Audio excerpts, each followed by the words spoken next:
Hey, Jeff's everyone. just in the other room. Jeff's in the other room. That's good. We may need him if we have some state That's formation. true. They can jump in. Like, did someone ask for a state formation answer? I have waited my whole life for this. That would be great. Thomas, Brenda. That's awesome. Woo! Jean. Took Looks so her time. for times. That's great. Jeff. Jeff. Paige. Cool. I've got my expensive mud water, my decadent mud water at the end of time. I have just regular water. Yeah, me too. Just the regular H2O. I finished my coffee, so I was like, I'll hydrate now. Oh yeah, I did drink a pot of coffee, but yeah. But we've switched to water. We now switched to water. Over caffeinate, hydrate. This is the cycle. So yeah, funny. we stopped. Usually these would involve alcohol in the past, but now we're all very healthy and I don't like just water. Also, our audience is large enough now. We should really kind of sort of be sober for these things, don't you think? Those days are gone. We used to do the podcast. We're old now. We are so old. It's over. And I just saw, because everyone's obsessed. Well, my husband's obsessed with the Dodgers right now. So we watched. So well. They're doing so well. And Shohei and all this. Hey, Mitchell. I was going to say, was his performance good enough for you this time, Tara? I mean, seriously, seriously. Jeff, greatest quiet. game in Come on. history. How long have you been in Angelino and you can't root for He's the a Dodgers? Yankees fan, though. He's a Come Yankees on. fan. Wait, who's not rooting for the Dodgers? Jeff. Well, he is. He's just sad the Yankees lost. Yeah, Jordan's trying to protect him so that when he goes outside, he was there. Yeah, I know he doesn't get beat up. But I was watching a Dodgers podcast after I was made to watch a Dodgers podcast. Yeah, not of my own. That. Yeah. And they had wine. They all had their wine, and I was like, "Oh, that's the way we used to do it." And now I went to. We could do non-alcoholic drinks. We could, which is what mud water is. But I did 3 glasses of wine 2 nights ago, and I'm still recovering. I swear to God. Yeah, I was drinking brutal. Rosé Prosecco yesterday. So that's nice. I feel great. It was nice little bubbly. We did so the boys do you know what quinces are? Yes, they're like apples. The fruit. Yes. Remy didn't know. We didn't know either. We watched this Azerbaijani YouTube show called Village Life, and she was making quince stuff. And Remy's like, "What is that?" I'm like, "It's a quince." Yes. Yeah. So quinces. Mate, our friend from Romania, sent a video of like them making this like quince alcohol, like essentially. And we went to the farmer's market on Tuesday and they had quinces. We were like, oh, sweet. So we bought quinces. And then the boys yesterday like sat in like Bernonos and shredded up the quinces, put it in vodka with like cinnamon and like anise and a lot of brown sugar. Oh my goodness. Because quinces taste, they're weird. Well, you have to fruit. cook them. You have to cook them. Or they have Well, we ate them raw. And I was like, this just tastes like a really bad apple. You're not supposed to eat them raw. Well, Mate likes to, and he's like, like this hurts my stomach, but I like it. It's weird. He's wrong.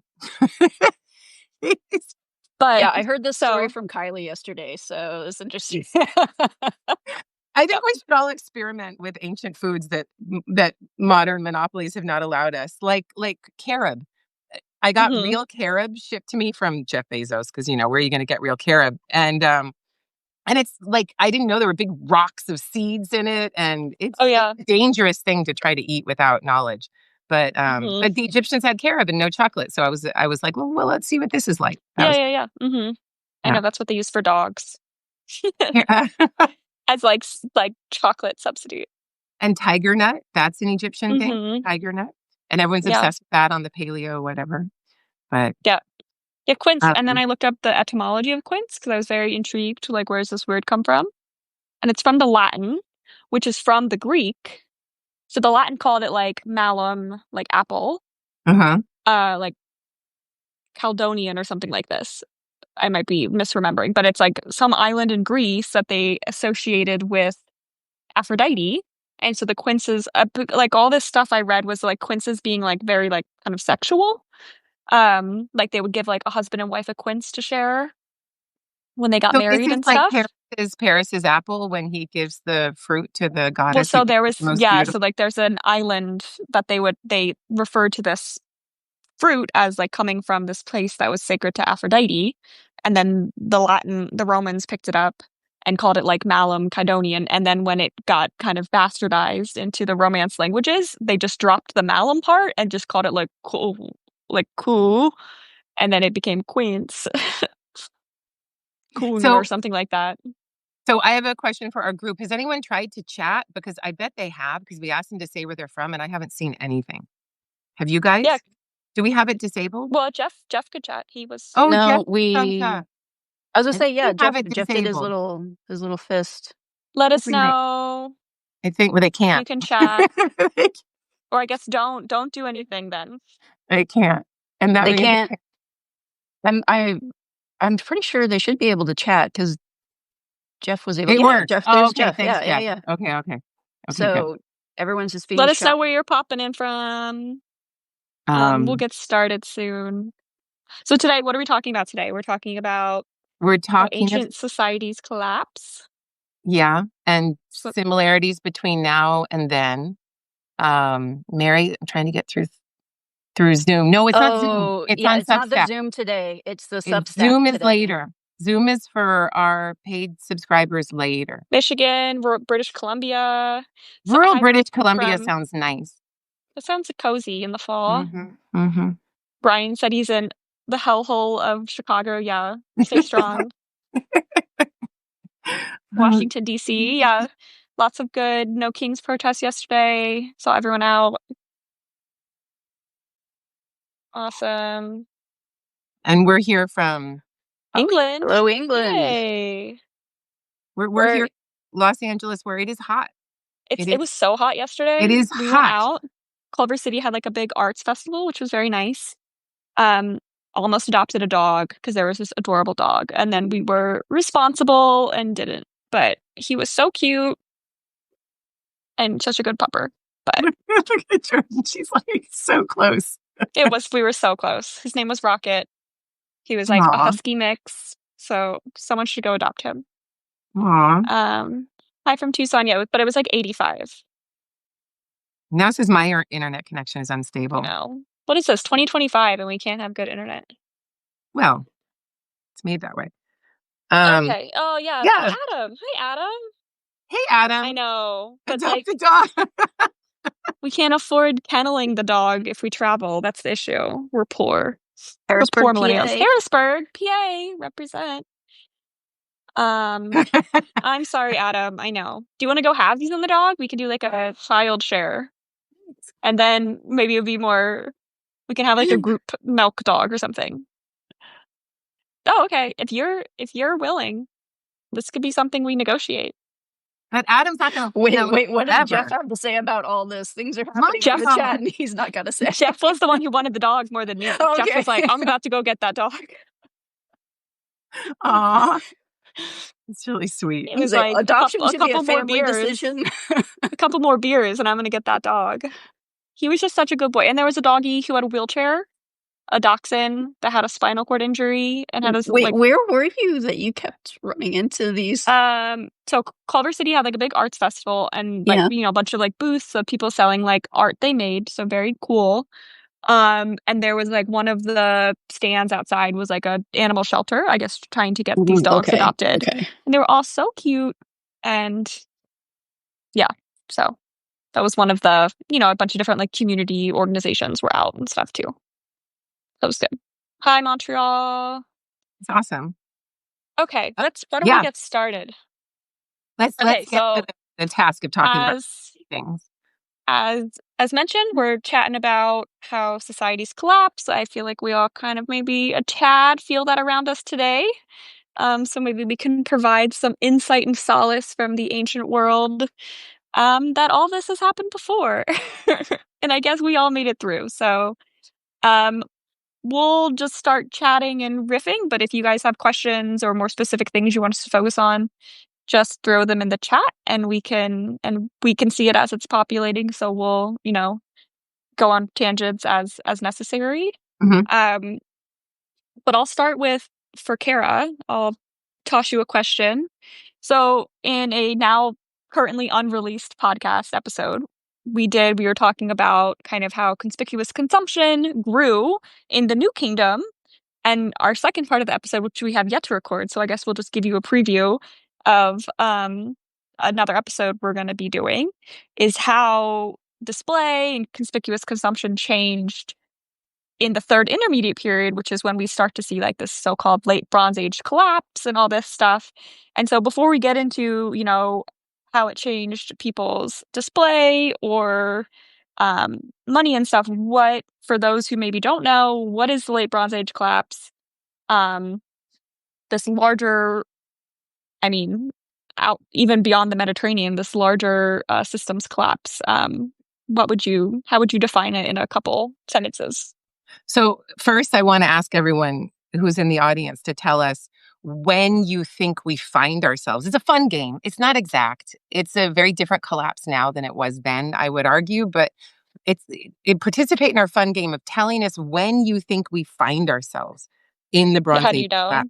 My husband, Remy, and I have an ongoing argument about this, and he thinks we're already into the 21st dynasty, and I'm like, my friend, we are so like Ramses VI, Ramses VIII. Yeah. But I'm curious what you guys think, where you think we fall, because I see the decadence and the consumption and the social inequality, the beginnings of an elite replacement. We'll talk, but it's only just beginning. But so to answer 1172, Jeff. Oh, Jeff, you're like way more. You're like, there's much worse to come. You could be right. These things happen over hundreds of years, right? So the Seti, the second one, is the first civil war after the long-lived boomer we know as Ramses II. And so is that Biden? Starts it off, right? And then you pull it together with another warlord authoritarian, Setnakht, who gives it to Ramses III, keep things going for a little while, and then it falls apart again into another series of civil wars, right? And then it gets much worse with the civil war between Ramses IX and Ramses XI, and on into the collapse beyond that. So it's, you can't think of it as 1 year, you can't think of it as 5 years, you can't think of it as 10 years. You have to think of it as a 200, 300 year. Yeah. I feel like you period only of time. know after it's happened. It's just what I was about to say is like much you have easier to just let it play out because it's like it swings back and forth, right? It gets bad and then things are kind of under control and then the control is lost again and it's more chaotic. So yeah, it's not. I don't see it as a linear process. Yeah. So the things that happened in the Bronze Age collapse are, I think, first, the climate collapse and drought that ostensibly happened in the northern Mediterranean, which then pushed all of these new migrants into the eastern Mediterranean, into Egypt. And we call them today sea peoples. And I argue that drought started way earlier than we think. I don't know if I've argued this in print yet. I've just argued it in podcast, which is that the Libu and the Meshwesh, those Libyan people, are the first sea peoples, 18th dynasty. And that's when you see them settle to the west of Egypt first. And they have a different name than the Libyans who were there before. And so you could argue that the 18th dynasty sees the beginning of those mass migrations. And those migrations then are so heady and overwhelming that they then, when they sweep around the Eastern Mediterranean, they topple these government systems, these palace economies, as we historians call them, autocratic kingship type systems, and they just fall like dominoes. So you have the fall of Ugarit, you have the fall of before that Mycenae, and before that the Cretan ancient civilizations, and so these palace economies fall, and then you have all this elite replacement around the Mediterranean, and then they get to Egypt, and people say, and Egypt lasts, and Egypt is strong, but Egypt is replaced like everybody else. And if you look at the north of Egypt and the elites who lived in the 19th dynasty versus the 20th and 21st, they're wiped out in the Saqqara necropolis. The Saqqara necropolis had all these fancy tombs in the 19th. And then boom, they're gone in the 20th. You don't even have nice coffins. You just see them wholly replaced by people who don't understand Egyptian funerary ways. So I think That's kind of the place to start. So somebody has a question. I was gonna say, we have more questions about who these sea peoples were exactly. So, I mean, various migrating groups. I mean, people argue about like why and where they come from. They come from a bunch of different places. But essentially, based off like climatic changes, war, famine, etc., like all the typical things you can think of, people start moving around a lot more. And, if scarcity of resources, so there's, we find cities being burned, we have burn layers within the archaeological record. So we just know people are moving around a lot. A lot of wreaking havoc migrants, as they go. wreaking havoc, pillaging. And so just changes to, I mean, I think it reminds me a lot of when we were during COVID, when we had the breakdown of the like supply chain. I feel like all the palace economy supply chains were breaking down because just their normal structures were disrupted from varying reasons. And then people were moving around, so a lot of civilizations, cultural groups collapse. And Egypt is always the one that gets to say, oh no, they repelled them, they defeated them off, right? If you think about Menet Habu and the depictions of Ramses fighting the sea peoples, there's all this propaganda that, the Egyptians were able to fall to fight them off. But as Kara said, I think it was just they were integrated in different ways. Yeah, and who the sea peoples are is a super interesting thing. Just get on your Wikipedia. We need to save Wikipedia now in these days of AI. So yeah, seriously. We educators have been so anti-Wikipedia, but now start there and see what you can find. But there's a lot of really good books written about sea peoples trying to understand who they were, where they came from. Based off their names. And some people were like, from Sardinia, even like from the Western or were they Mediterranean. the Sheridan? Well, yes. Do the Sheridan come from the northern Mediterranean and settle in Sardinia and thus give their name of the tribe, the Sheridan, to Sardinia? Maybe. Yeah, did they go there after? Yeah. And then the Peliset, did they give their name to the Palestinians? They're not from Palestine. So they bring these tribal names of the northern Mediterranean from Europe. Not northern Europe, but Eastern Mediterranean Europe. And then they start moving around. Are they coastal peoples? Are they highland people? I mean, it's a mix. And it seems rain-fed agriculture is highly destabilized at this time, so that everyone has to get up and walk and look for food, get in their boat and look for food. Good, because they have a river. Because Egypt it's a riverine. The river comes from south to north, and it's based on the monsoons from India.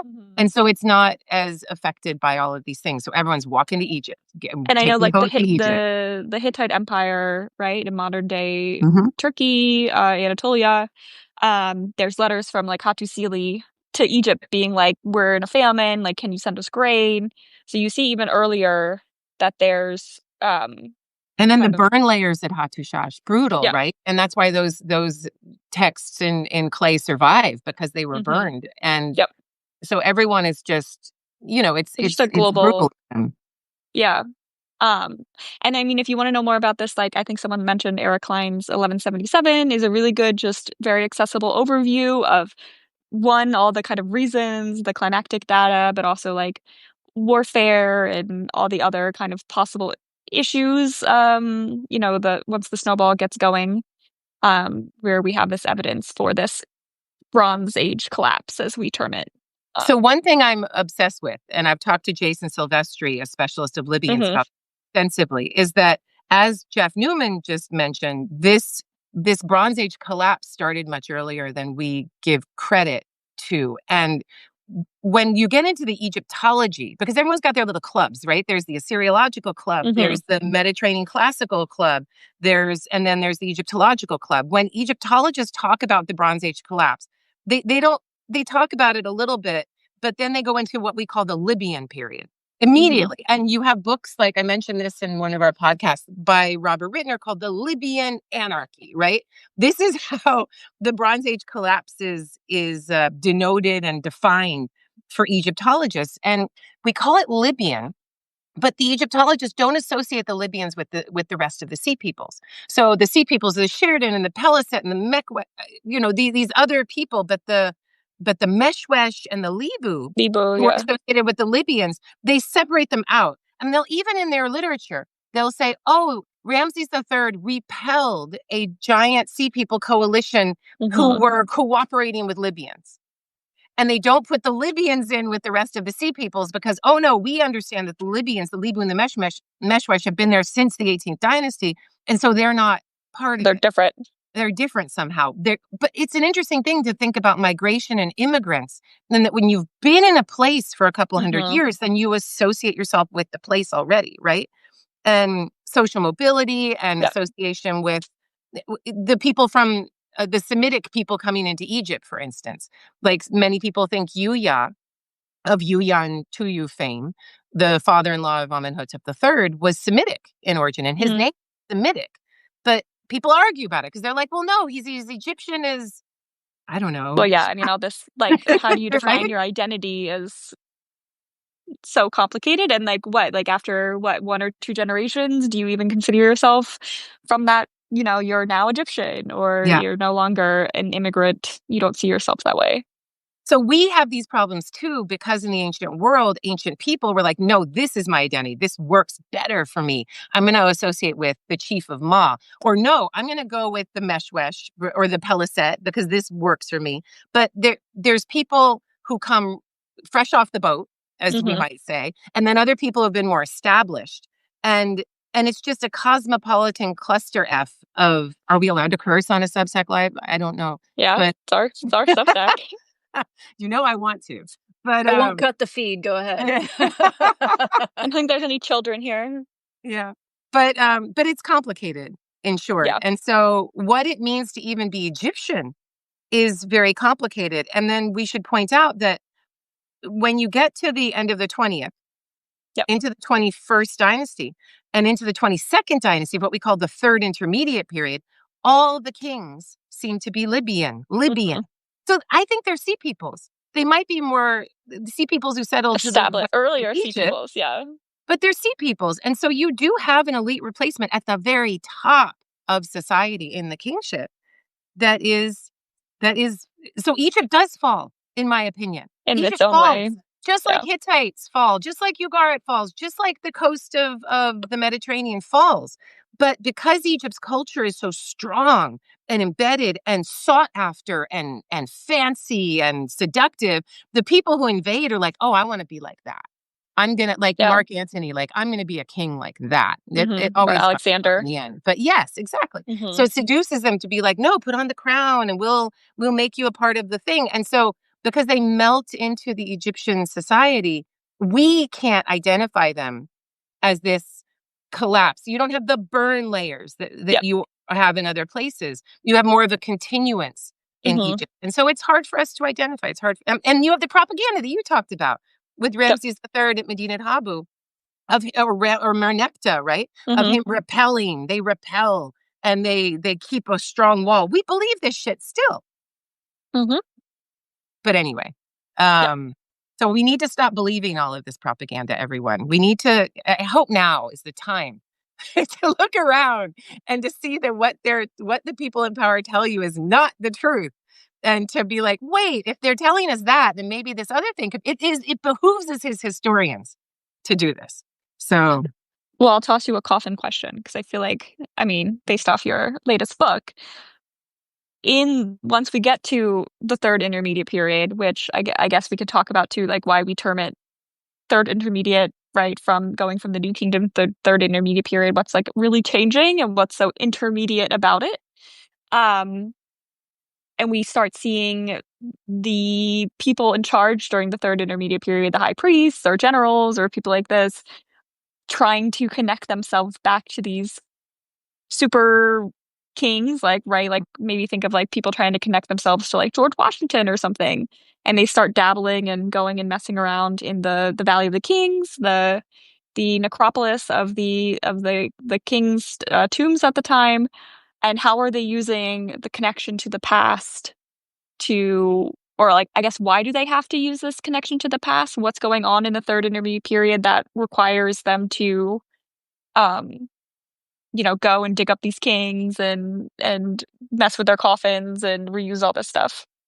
It's such a cool thing. It's necromancy, really, when you get around to it. They're not messing with their coffins, messing with They're their messing with their bodies. Yeah. They're going after their corpses and using their corpses as talisman of And maybe ancestor taking pain. some of their gold for I mean, yeah, they're little unwrapping their economic bodies, benefit.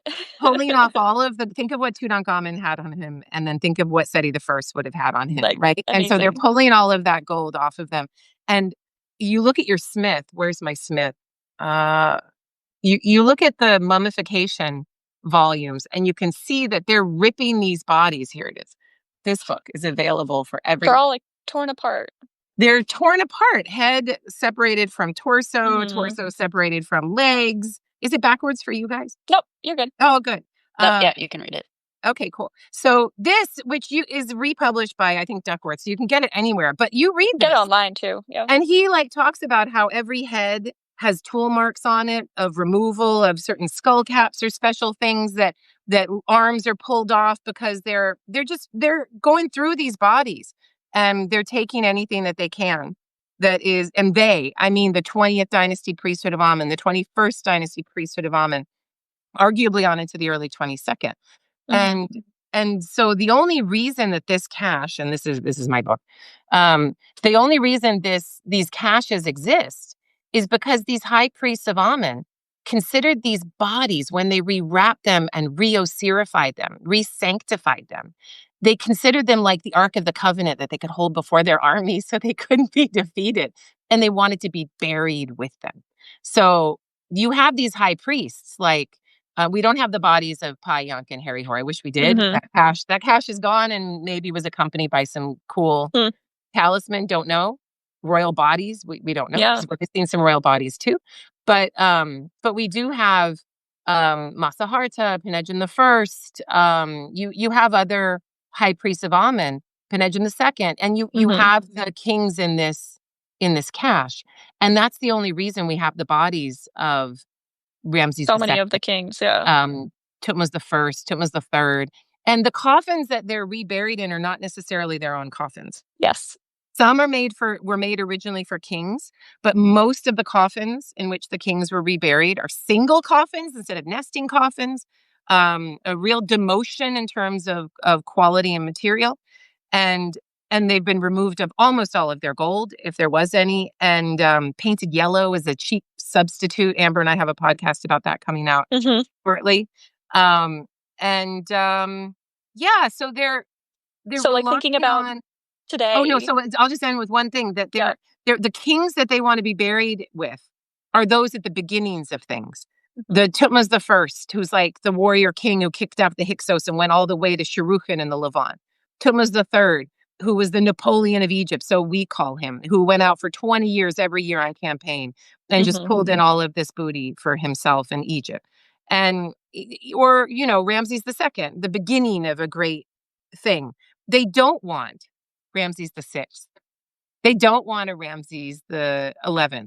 Interestingly, they have Ramses the 9th in there, and I suspect that's because he's Southern, he's Theban. But that's a discussion for another day. They do not have Akhenaten, Jordan. Are you kidding me? That's what I'm saying. No one wants him. Yeah, no solar kings, no Akhenaten, not even Amenhotep III, not even Thutmose IV. That decadent ending of the 18th dynasty is like, we don't want that. Do they come out and say that? No. Should we expect them to say that? No. So you have to kind of look for the tells in between the information that we're getting. Yeah. Can I say something else about mummification?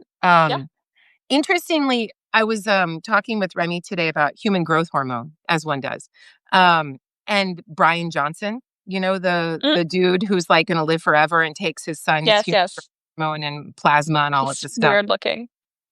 And I was thinking about how in the 20th dynasty and into the 21st, you have a time period when the elite Thebans, at least, right? We don't know what the hell's going on in the north, but the Thebans who really kept their civilization a little more intact than in Saqqara or in the Delta, their mummification is off the hook. It's beautiful. Quality.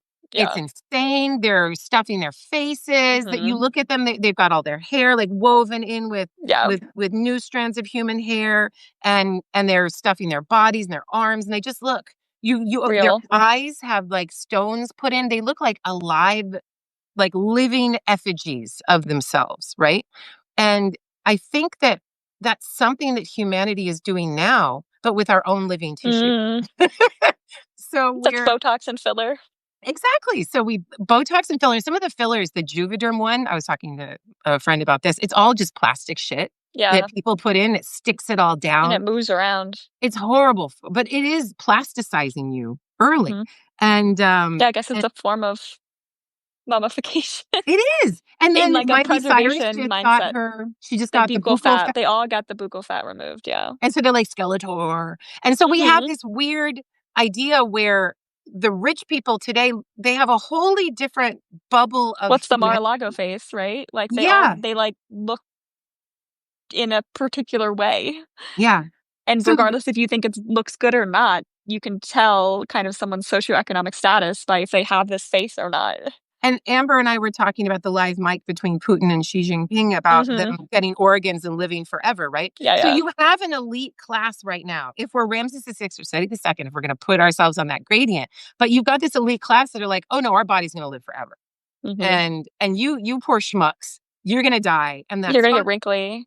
Yeah, but exactly. The social separation between those who will be immortal, like superheroes, and those who are just going to turn to dust. And it's very interesting to see exactly that come up again.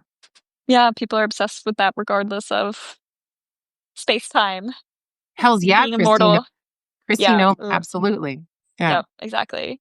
Someone asked in the chat about the queens. I was just going to say it's a great comparison because it's also only certain people can afford that kind of thing. That kind of preservation, if you will. So it's like even if it looks bad, it still shows that you have money to fill your face with filler or whatever and get plastic surgery every 6 months or whatever. Yeah. It's funny because it's also a dark art that has unintended consequences that you don't expect. Because what do we do with those mummies? We dig them up. We display them. They never get any rest. If the dead want rest, they're always there for us to paw at them. And even in the ancient world, right? What did we talk about when I pulled out this book? Their bodies are being ripped apart because we want a piece of them, right? So in a way, doing this is the social separation. You get to live forever, but then you keep attracting attention after you're dead. But I guess you don't necessarily want. But maybe they do want it. Yeah, but it's got unintended because we're talking about them still. Yeah, no, it's true. So they get their attention forever.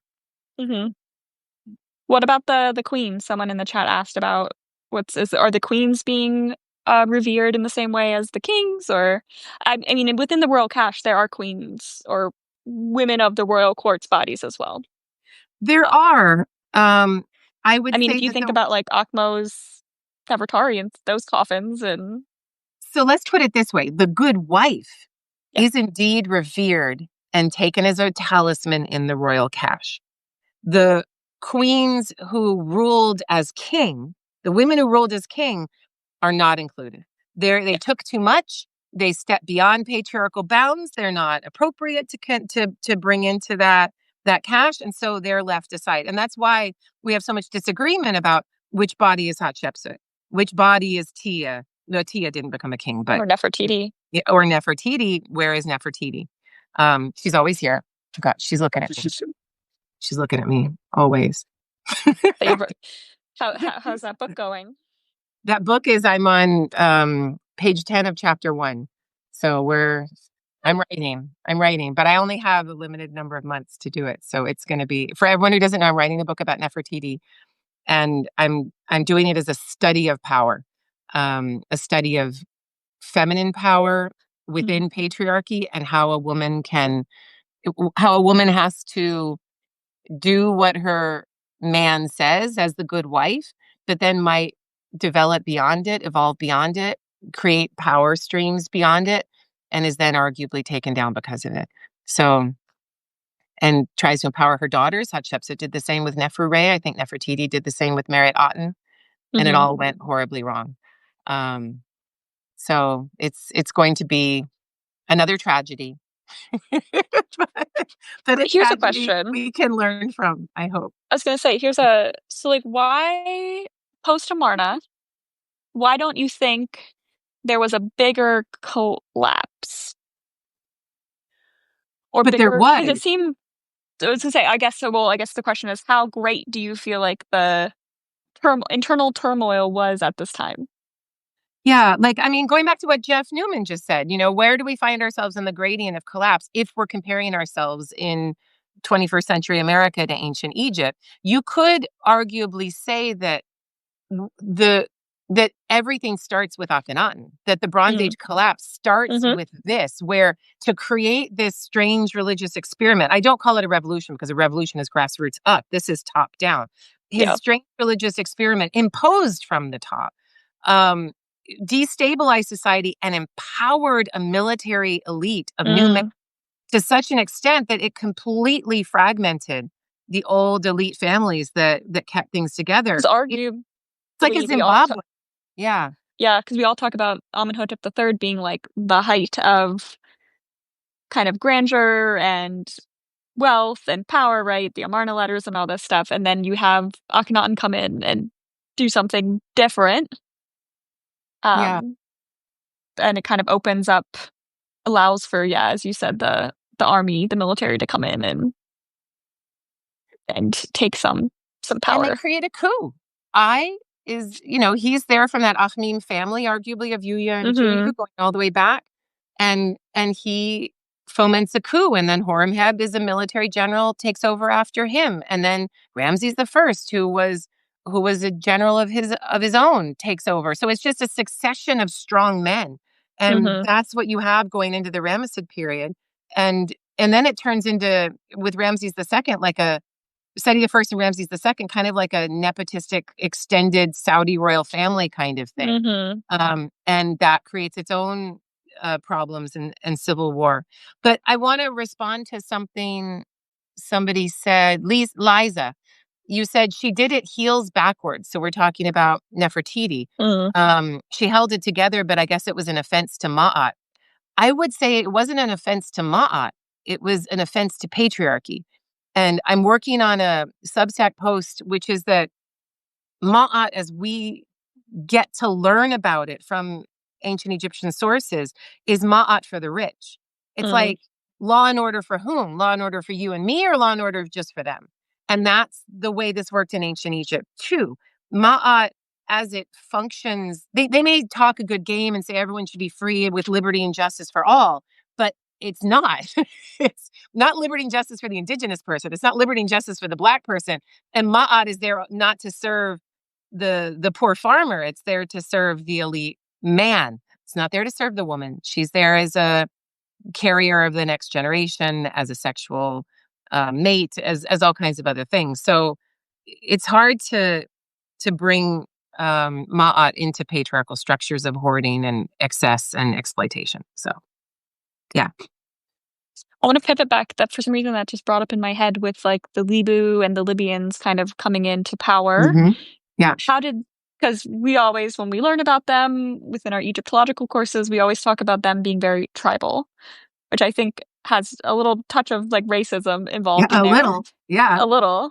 How did they change kind of kingship structures, and like, was it for the better? Like, was that why Egypt was able to persevere? Because there now was a more distributed, you could pass the throne to your brother and not just to your sons. Like, it opened up things a little bit more and maybe allowed Egypt to exist past this Bronze Age collapse a little better. Like, it actually made them more resilient in a way.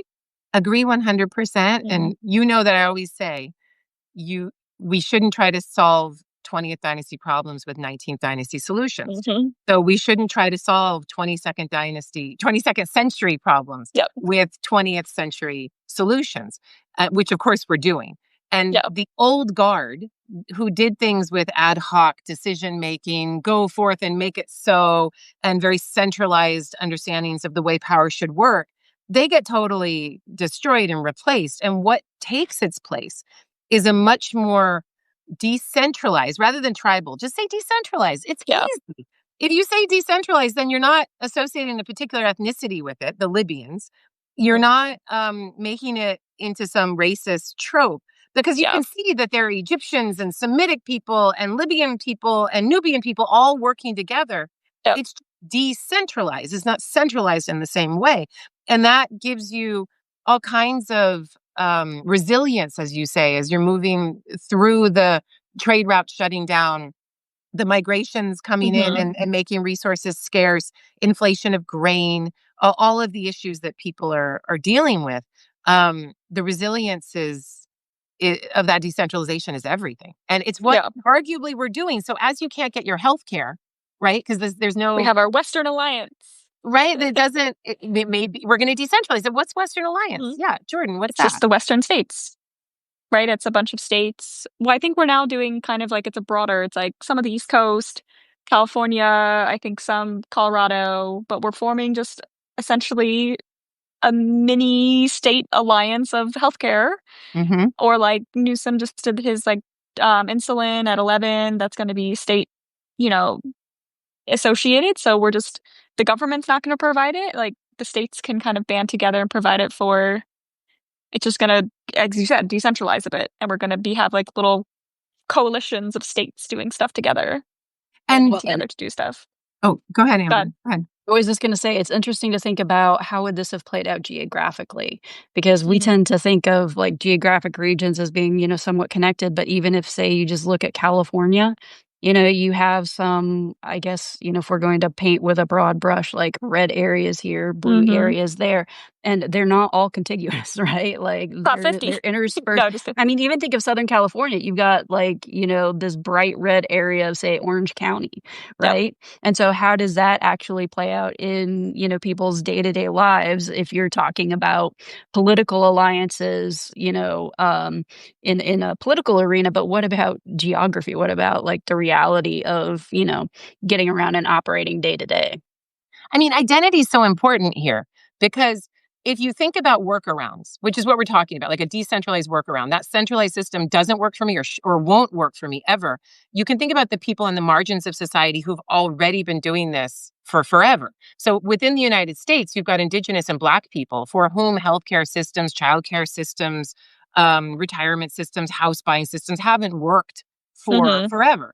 And they know this, and they create different workarounds. And then as societies crumble, everyone, including a lot of the white people, the people who were previously privileged, right, look to those indigenous or marginalized ways and are like, oh, what can I learn from this? You could argue exactly that happened in Egypt, that things that function in the 18th dynasty, in the Ramessid period for the Egyptians, then started to break down, only worked for fewer and fewer of an elite subset. And then the Semitic people, the Libyan people, the Sea peoples, whoever the people were on the margins the Nubian people, who had already had to create workarounds. Their shit is the only thing left standing. Their systems, their decentralized workarounds. And then people flock to them because what they had in the central system has now crumbled. And so everyone moves to the workaround. So it makes sense then that everyone would go to the Libyans, whether it's tribal or let's make it decentralized, but they go to that decentralized under the like a black market sort of way of running things, because it's the only thing that's going to have resilience and continue to work. And that's, I think, where we find ourselves. And the right wing, the hard right, is like, no, we're going to go back 50 years. We're going to keep that centralized system. We're going to maintain it but only for us. Right? And those other people, we're going to deport them all or kill them or whatever. But we're going to make it work for us. This is a losing strategy, of course. That's people thinking, not solving 20th dynasty problems with 20th dynasty solutions, but instead using 19th dynasty solutions. And it will lose in the end, but you can't see that in real time. Right? Yeah. There's so many parallels that you can make. So look around the world and you're like, oh my God, this is why the marginalized person is going to actually win in a patriarchal sense. But then we have to also discuss that patriarchy is dying too. Patriarchy as a human system will die, or all of the human species dies. So I have a I'll die on that note. So like identities, and that, and sorry, I'm losing my ear. And the importance of that. But what about economic status? Because in some ways, I think economic status, kind of trumps everything to a certain extent, right? Because you have, a variety of identities in the elite, right? And then you also have that same kind of variety, in the lower economic, categories. But, how does that economic status, kind of play in? Because I think it's pretty important because, economic status equals, resources or lack Yeah. thereof. Yeah. Well, the way I see it is that right before the fall, so the wave hasn't tipped yet into a real collapse, right?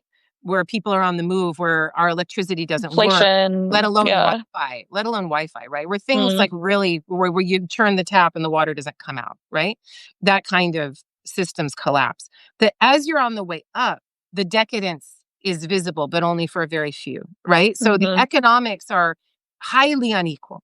And you have some people who have all the Juvederm in their face and other people who are like, eating shitty seed oils and are massively overweight in our society, right? Because they're sick and inflamed and all of these things. Yeah. And then you get more of the display of the social inequality. Here's my private jet. Here's my yacht. Here's my body of Brian Johnson that will live forever and all of those things.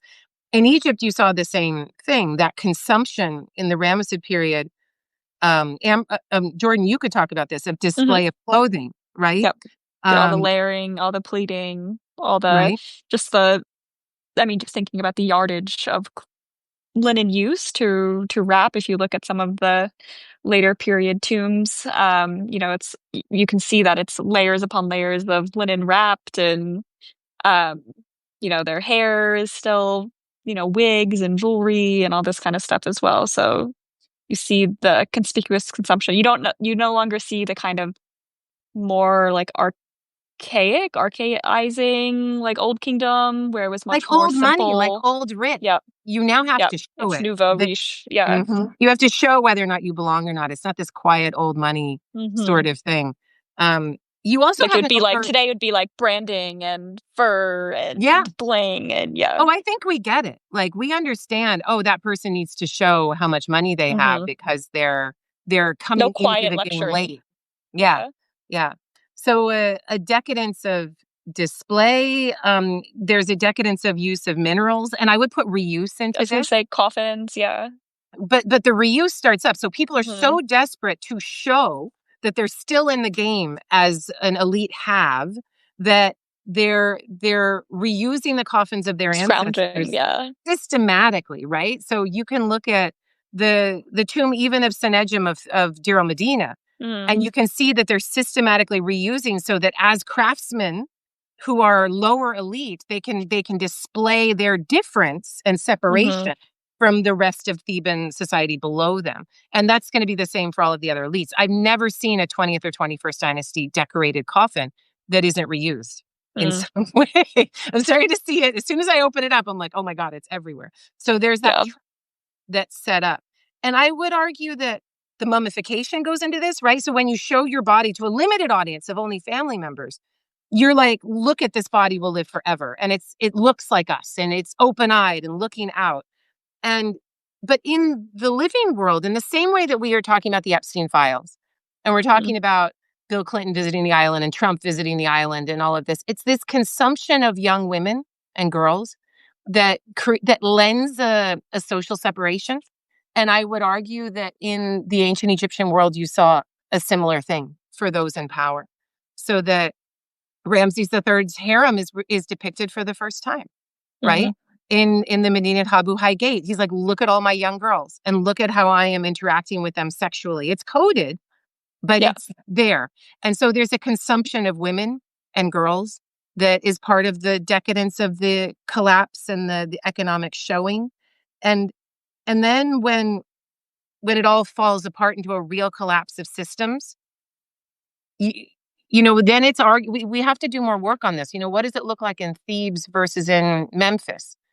How do the new elites then connect themselves to or oppose the decadent was? Because any decadent moment is going to have a pushback of, I'm not going to show all a reaction. Yeah. I'm not going to be that. Arguably like the military kind of, idea, like, I'm a military, showing me my military regalia with my military medals, my flags of valor, my Shebi collars, things like this, as in opposition, and like maybe we could see it in titles, right? You get all these religious titles, right? So they can couch it within like, oh, I'm pious and I'm affiliated with the Temple of Amun doing my thing.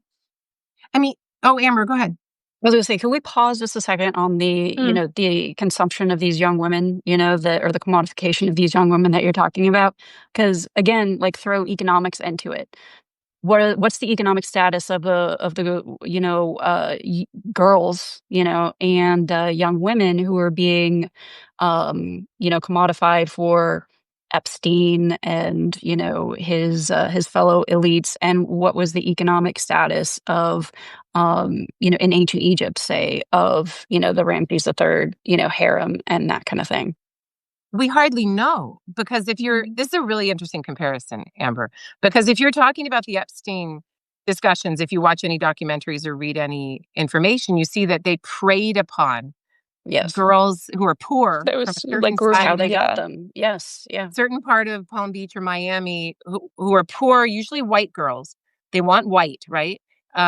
Whatever. But these men wanted white girls. And so they would get girls from the wrong side of the track, so to speak, who were happy to get $200-$300 for a particular sexual favor, and then would recruit other girls, right? But they went lower in the social class. When they had a girl who they considered of a higher socioeconomic class, she was indeed treated differently and brought into the operation in a different way. And you could put Ghislaine Maxwell into this discussion. She's as exploited as anybody else, but she then becomes, but she's also a part of the abuse. Yeah, exactly. But her major part of the abuse, because she's the reason a lot of those young girls said that they thought he was okay. You maybe trust another woman, right? But she's treated differently. She's given more money and houses and cars. Her father was a very wealthy man. And so you have different treatments. Oh, and there was something else I was going to. For the harem. I read recently that when it became difficult to get American girls to the island for exploitation, this just came out recently. There was a shift, and they actually have this somewhere, I don't know, in writing or in some sort of memo. There was a shift towards Eastern European girls because they were able to get girls who didn't have a strength of government to protect them, were still white AF. Right? White AF, and then we're able to be commodified in that particular way. Yeah. Well, and there was a strong sex trade already within Eastern Europe, I feel like, that they could tap into very easily. But for the Egyptian harem, it's in a different way. It wasn't the lower class or lower status individuals. It was presumably, it was an honor if your family could have their daughter be given to the harem. We hardly know. Maybe? At least, and maybe for a royal harem, but what are those elite men doing? Because that they're also setting up their own, avenues of access, I would think. Well, yeah, okay. We don't know anything about sex trade in Egypt. Okay, no, we don't. What do we know? What do we know about the highest status women who are literally being purchased? We have letters. We have the Amarna dowries of these foreign wives. Exactly. Mitanni Tadouhepa, she is purchased, right? Yep. They're going to give horses and chariots, and they're going to get a shit ton of gold. Marriage is a purchase. Yes, that. Agree. But we're talking about the exploitation of the women and the different statuses, the different economic statuses, right? And then later in the 19th dynasty, you actually have Hittite letters that talk about the trade of where's my daughter? For Ramses, there's that. But we have the trade of women for Ramses II. And there is the demand by the Hittite wife that this woman, when she is sent, she will rule. She will be the great royal wife. She will be. I'm starting to. And so they're like the Eastern European but high status women, right? When you take a woman from their identity, from their place, from their family, even if you give them an entourage of 300 women, they're still going to be put into the Egyptian space on the back foot, not able to compete and operate in the way that they could at home. And they're actually trained and for this honor of being the great royal wife of the king. You do not see in the 19th dynasty, and less in the later 18th, sisters married to the king. Yeah. Why? Because they have too much power as a peer-to-peer influence. The connection, what do you see instead for Amenhotep III, Akhenaten, and Ramses II? The king having sex with his daughters and progeny with his daughters. I can't get more Trump and Ivanka than this, right? It's so patriarchal, decadent, excess but it's all about control of the woman, right? Yeah. And so you can make a socioeconomic argument that if you're bringing a high status woman, it's going to be the king's daughter. And he has to be a certain age to be able to pull that in, right? A daughter mother within his kingship. Or you're going to bring in a bride from elsewhere. And when we talk about the king's mothers, we actually don't know if they were high status or not. Yeah. Thutmose IV's mother, Tia, is not mentioned in the reign of Amenhotep II. Amenhotep III's mother, Mutemwiya, nobody knows who the hell she is. She's got a weird name, mother in the boat. Bizarre. Is she high status? Not. No idea. Probably not. Tia, though, ended up getting a bunch of... She had, like, estates and stuff under her. Eventually. Under Amenhotep III as king. Then she's king's mother, right? Then he's got to aggrandize her so that he himself... Oh, not until after. Yeah, I get what But you're I'm saying that by choosing the son to be the next... I'm writing this up in the Nefertiti stuff right now, so it's kind of on my brain. That to choose the son of an unimportant mother means to choose the son of an unconnected family, disconnected family. You can control that king, right? So it's kind of like an elites win the game, use the oracle to choose whatever. But in response to Amber's question, we hardly know the different socioeconomic statuses of the harem women, but presumably, yeah, it's a way of controlling elite families too. These women and girls were daughters of somebody, so if you send them to the harem, okay, now she's kind of a hostage, right? And her life is now in the hands of others, and any connection will be through that. Well, and the harems themselves were economic little workshops making linen or, all this other stuff. So it was like, I'm sure there was a hierarchy within the harem of like the royal wives and maybe the daughters and, people genetically related to the king and then downwards, but they also all were being making, okay, so now push it forward into the intermediate period, right? Into the actual collapse. Payyank, or Piyank as people call him, that high priest of Amen / general, he doesn't have any existence of a harem that we can see. But Harry Hor, who comes after him, is not related to him, but comes after him as high priest of Amen and king, at least in Khonsu Temple. From what he depicts at Khonsu Temple, he's got a harem. He's got a whole bunch of wives, not just Nojmet, but he has an actual harem. And it seems that worked for him for the reign that he had.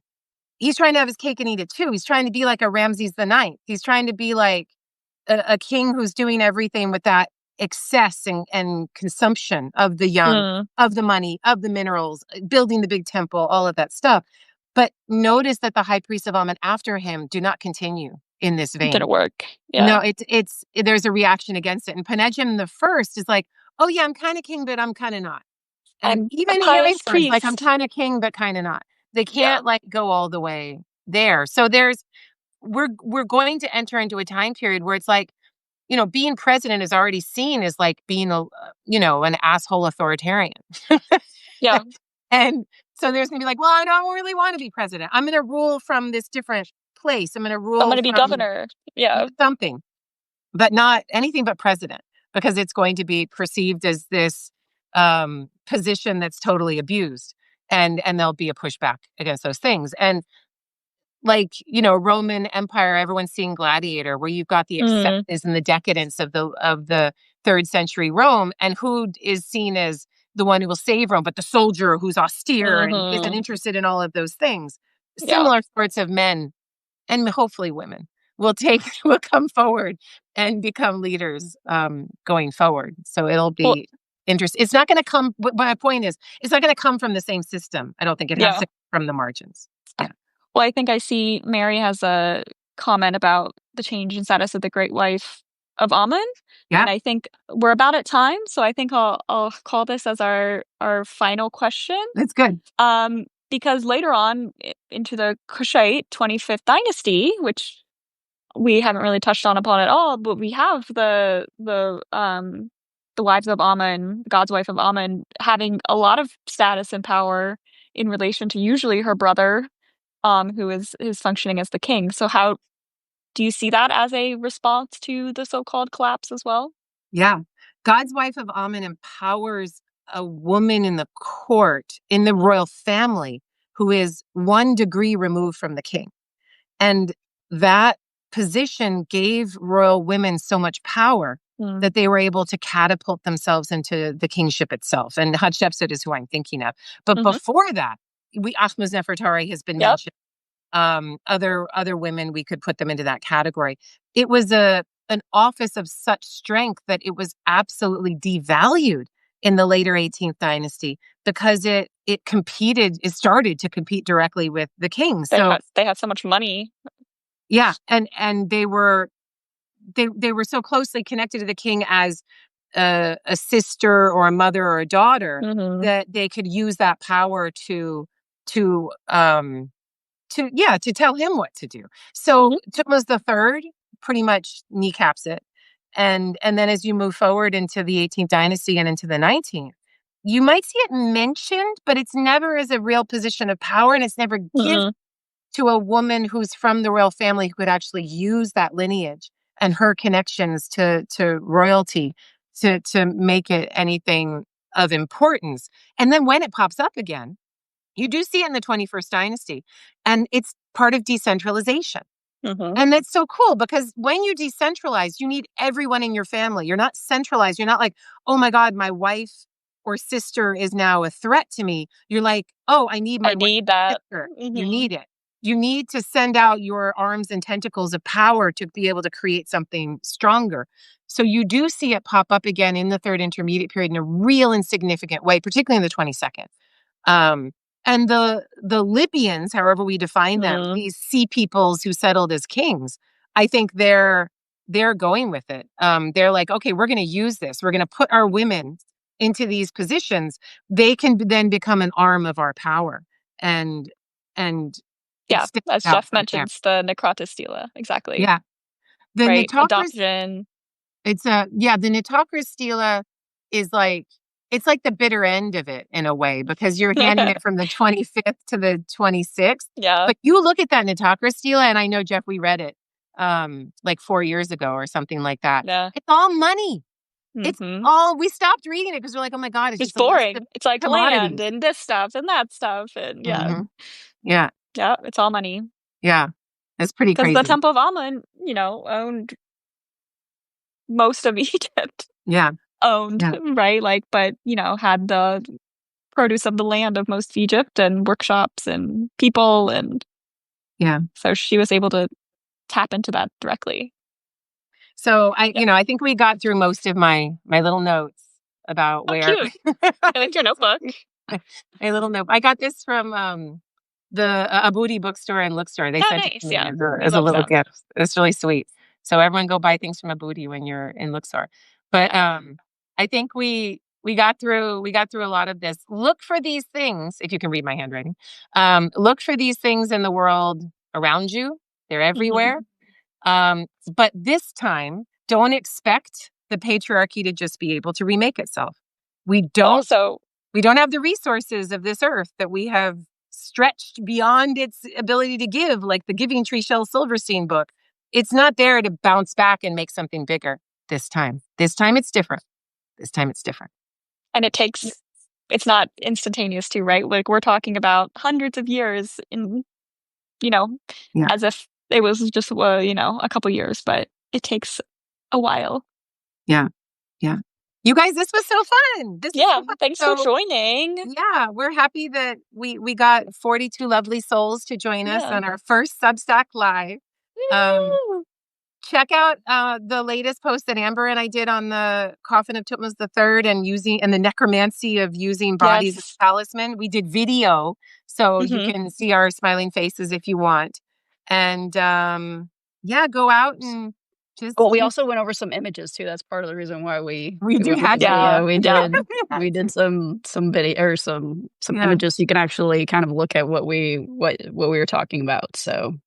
But we'll do more of these. These were fun. It's so much fun. We'll do it again. And I really do believe that the ancient Egyptians are speaking to us and saying, okay, you guys, You gotta do it differently this time. We did it this way. It fucked all up. Now you gotta do it in different ways.